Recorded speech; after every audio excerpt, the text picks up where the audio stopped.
I'm Avery Davidson. In this edition of Feasting on Agriculture, we find out why Louisiana beef is the spice of life. Feasting on Agriculture is brought to you by the Louisiana Crawfish Promotion and Research Board, Louisiana Crawfish, ask before you eat, and by the Louisiana Beef Industry Council, beef, it's what's for dinner, and by the Louisiana Rice Promotion Board, think rice. I love cooking and I love food, and so I'm very curious about how our products work and also making sure I'm on the next food trend. How did Red Stick Spice Company get started? So it was 12 years ago, and the shop existed in Baton Rouge, and I had just finished culinary school and I was looking for a job. I was doing a little bit of catering and it wasn't really working well for my family, and I was looking for a job. I needed some spices, so I ran by the shop. I remember what I was getting ground bay, and they said, "Do you want to buy our shop? We're ready to retire." And I said, yeah. I bought the shop and we immediately rebranded. I wanted to make sure it was a place where home cooks felt comfortable. It was positioned originally a little bit for like exclusivity and only for foodies.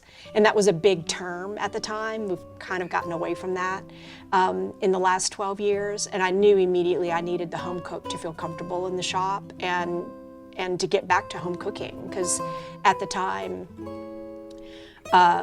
so many folks just weren't cooking at home. So that's how I came to own the shop. The culinary background has been most useful to me in teaching our cooking classes. When I built in the kitchen, I wanted to use home equipment.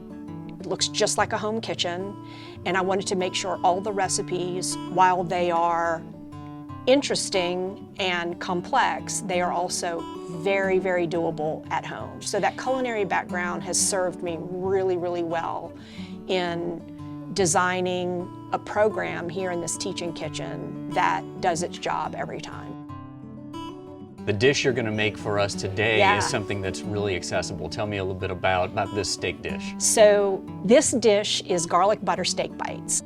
Yeah, I went over to Iverstein's and the ribeyes were looking fantastic, so I grabbed ribeye, but it's perfect for a sirloin, and New York strip does really, really well. Having a relationship with someone like Galen, who knows the cattle industry, how much has that helped you to have a relationship with someone like him? So it's invaluable. Folks come in and they are not only looking for ways to make their food taste better with spices, they also have questions about, what is this cut? You know, what steak should I be buying? How can I not spend so much?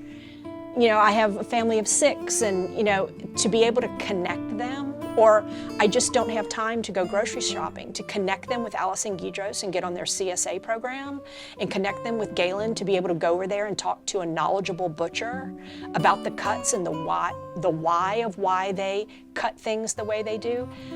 That's huge for a local business to be able to provide that kind of insight to a customer. So they not just walk out with a packet of taco seasoning, that they walk out with other resources for how to, that's really how you shop locally, is you make it multifaceted. So yeah, it's been invaluable getting to know Galen and you know, farmers like Allison that have helped us just be better at what we do. Now that we've learned about Ann's passion for food and connection to agriculture, we're going to head into the kitchen and cook up those garlic butter steak bites right after this.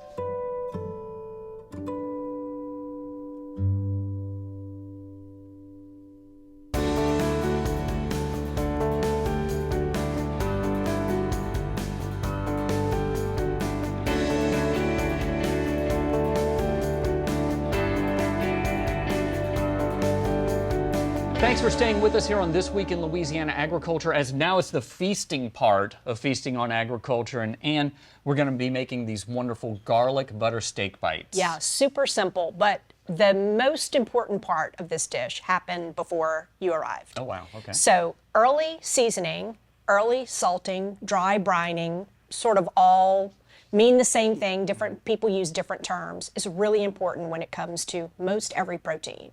We don't do this with seafood, but definitely with beef, chicken, and pork.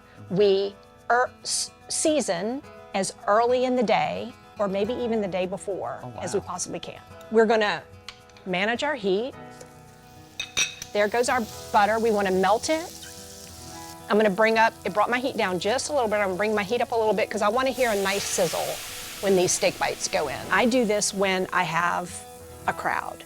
Rather than trying to figure out what everybody's internal temperature is, I do these steak bites. They serve up in a skillet. They're buttery, they're garlicky.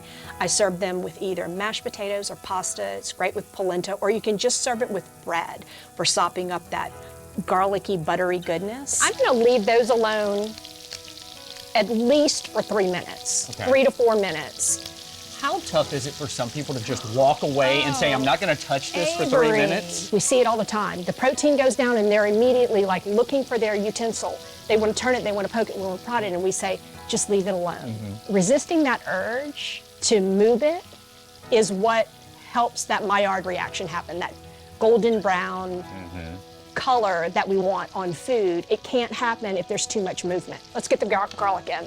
So butter and garlic, this is my joke. What could go wrong? Yeah. Nothing can go wrong with butter and garlic. You can smell when that garlic hits the butter. It is priceless, that smell. That smell is priceless. Today I'm using ribeye. I've used sirloin, I've used New York strip.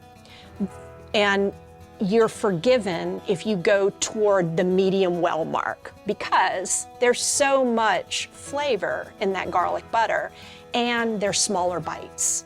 So it's less about this timing production of getting everybody's steak right and more about this crowd-pleasing big skillet of bites that are just absolutely delicious. I can feel that we're beyond medium on most of these pieces, just by feel.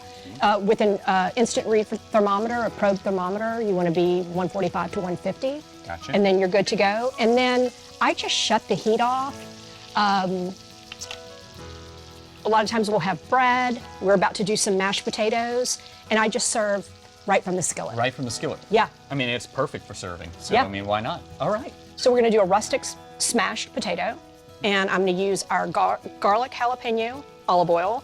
I've got stock and cream here, and I'm gonna play around with the two of them to get the consistency that I want, but I just am looking for a really rustic smashed potato. Oh, and in with the potatoes, I added garlic. Okay. So there's whole cloves of garlic in there that I'm gonna smash along, and they've cooked in that water, and I'm gonna smash along with it. We've got lots of flavor Yeah. here. Lots of flavor. Yeah, I love no it. fears of the garlic today. And this plates up so beautifully. I can smell the garlic. It smells so good. Okay, I can't help myself. I've got to dig in. So Yeah. you suggested taking a little cut because it's a little bit of a big bite, right? And then putting little mashed potatoes on there. A little bit of as all well? of it, some of that butter Okay. in the bottom. All right, so we're gonna get all of that together. For